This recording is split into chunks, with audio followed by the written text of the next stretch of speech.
Assunto para 2 vídeos, vou mais uma vez aqui tentar condensar tudo em um só.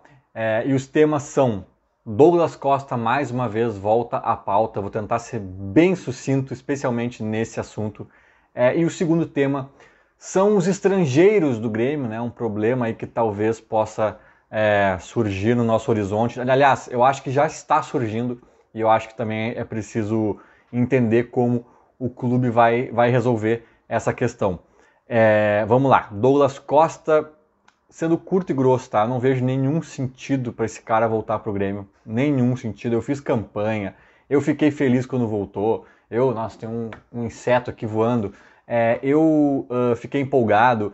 Mas assim, tudo que a gente viu na passagem dele desastrosa pelo Grêmio, cara, não faz nenhum sentido a gente pensar nesse retorno. Não faz nenhum sentido. E quando eu digo nenhum sentido, não é só o sentido que vocês estão pensando, que para mim é o principal até, que é o fato de ele ter debochado da torcida, ter sido um irresponsável, desconectado com a realidade do clube, né, em outro universo paralelo, querendo casar, pedir dispensa às vésperas do jogo mais dramático da nossa história, talvez, né, um dos, no mínimo.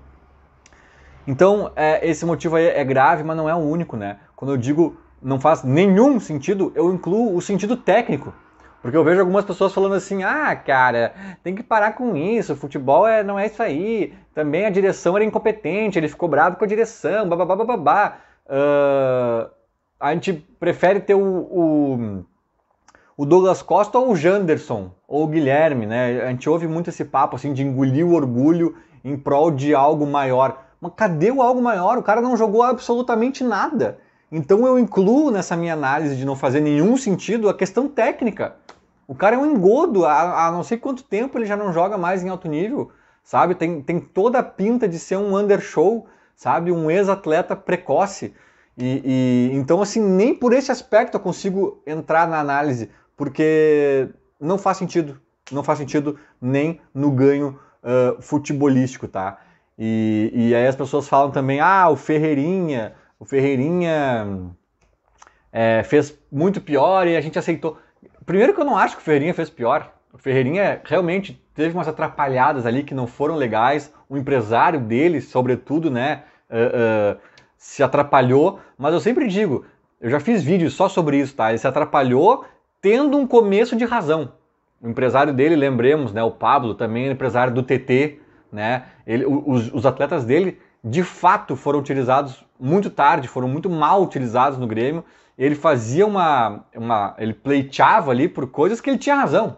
Eu acho que daí ele passou do ponto, errou a mão, errou a forma, mas assim, é longe de ser um grande absurdo o início da treta. Aí depois botou o Grêmio na justiça, não sei o que. Realmente, é lamentável, foi uma ferida aberta ali, mas não se compara, cara. Ali é questão de empresário, questão burocrática, questão de utilizar o atleta, querer um aumento e tal. A questão do Douglas Costa, cara, ele é um cara experiente, ao contrário do Ferreira, é um cara que não está no começo da carreira, está no fim da carreira, é um cara que já tem experiência para, de repente, entender melhor os cenários, sabe? O Grêmio sendo rebaixado, o cara casa 2 vezes, pede dispensa, né?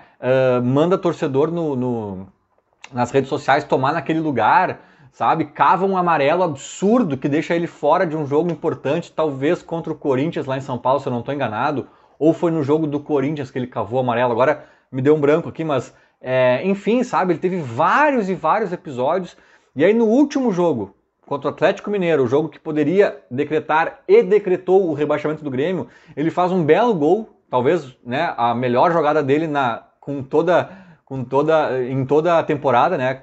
Toda a participação dele com a camisa do Grêmio nessa segunda passagem dele pelo clube, acho que foi o melhor jogo dele, melhor jogada pelo menos dele com a camisa do clube.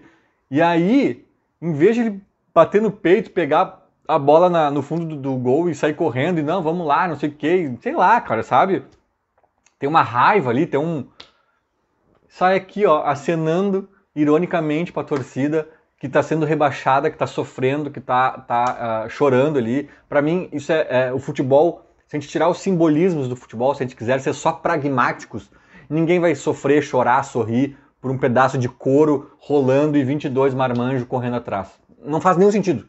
O futebol ele existe graças a esses simbolismos, a sentimentos como orgulho, como, né, lealdade, enfim, tudo isso que a gente já sabe. Então eu acho que o Douglas Costa cruzou muitas linhas, talvez algumas delas irreversíveis. Para não dizer 100% irreversível, né? Eu acho que se ele jogasse de graça no Grêmio, né, abrindo mão desses 7 milhões que ele tem ainda para receber, e aí viesse jogar por um salário bem assim, tipo de principiante, alguma coisa nesse sentido, talvez a gente pudesse conversar, né, se a gente entendesse que realmente o plano dele é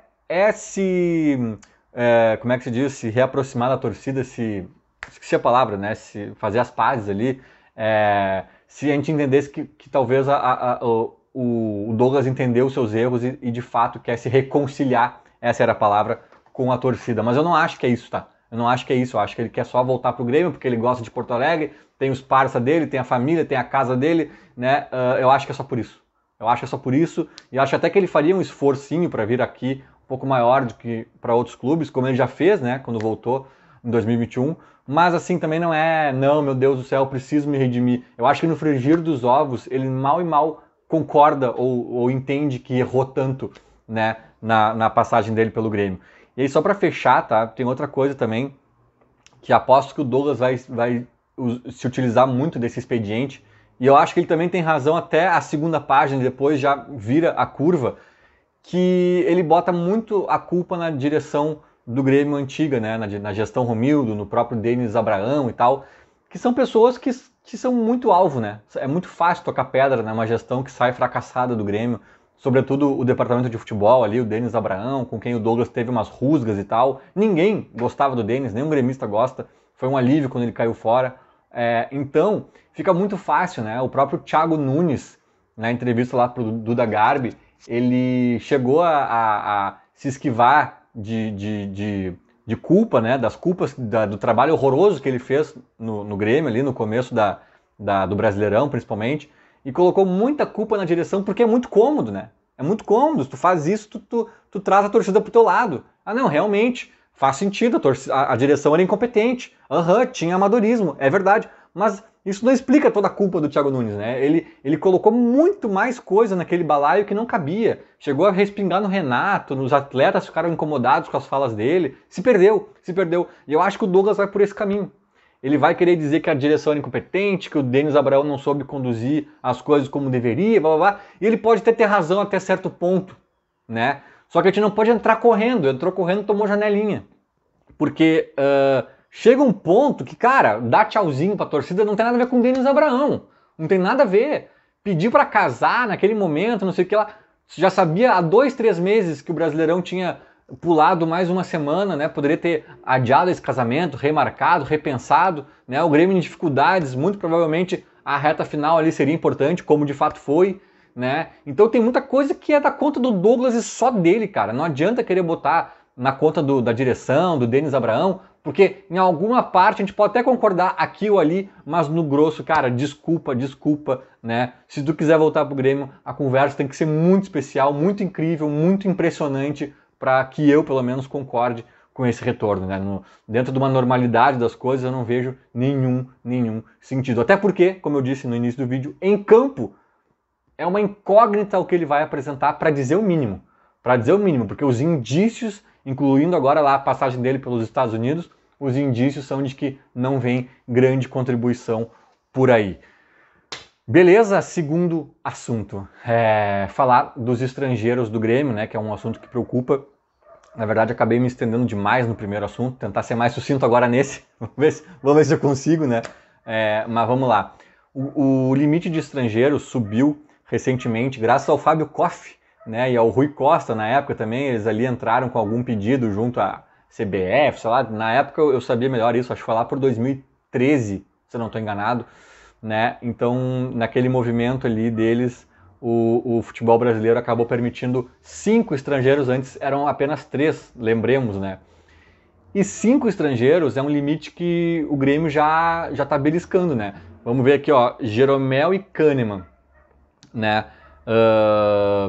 Villasante, Cristaldo, Carbacho.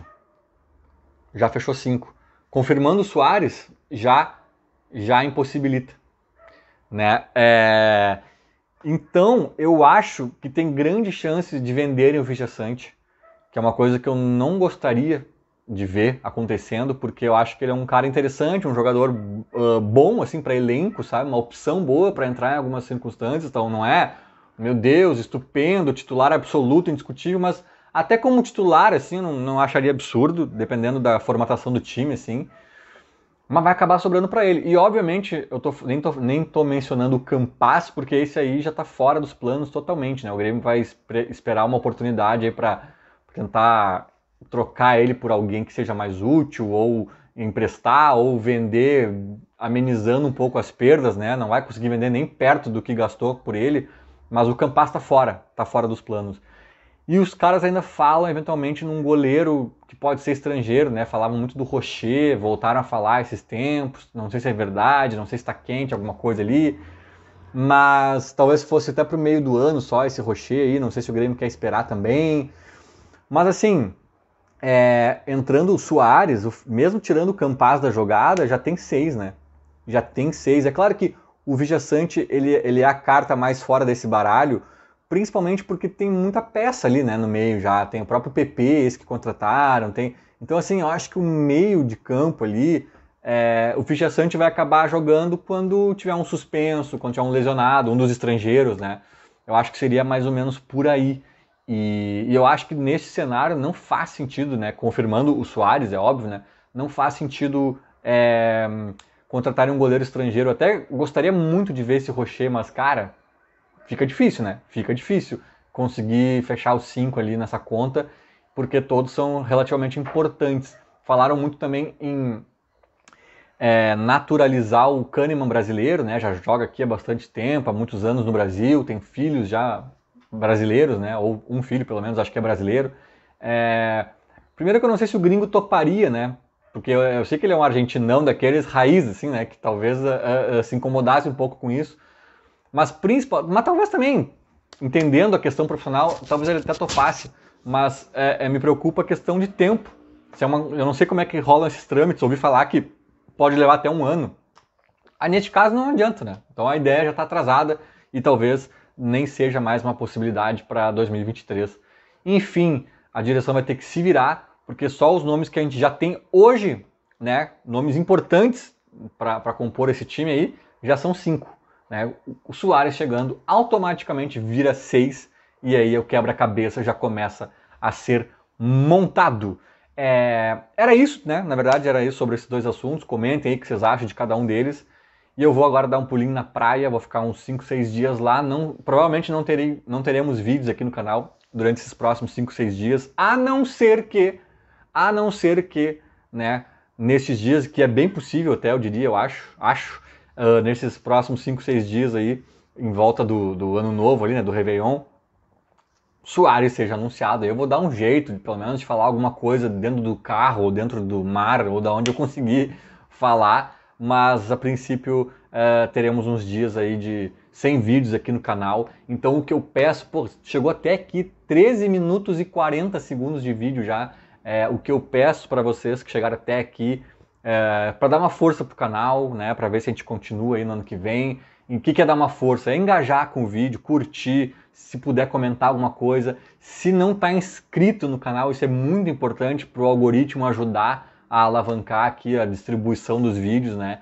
Então, poxa, não custa nada, clica no botãozinho ali, curte. Eu nunca peço essas coisas, que eu acho uma chatice tremenda, mas já que eu vou ficar uns dias aí sem vídeo e o algoritmo vai me prejudicar ainda mais, então nessa reta final aí, curtam, comentem, se inscrevam e façam tudo que tem direito. E agora, talvez, o nosso próximo vídeo do canal seja para, oxalá, né, falar da contratação oficializada, né, de Luiz Alberto Suárez. Oremos, vamos acompanhar. Feito, era mais ou menos isso. Feliz ano novo para todo mundo, se eu não fizer mais vídeo ainda esse ano. E abraço.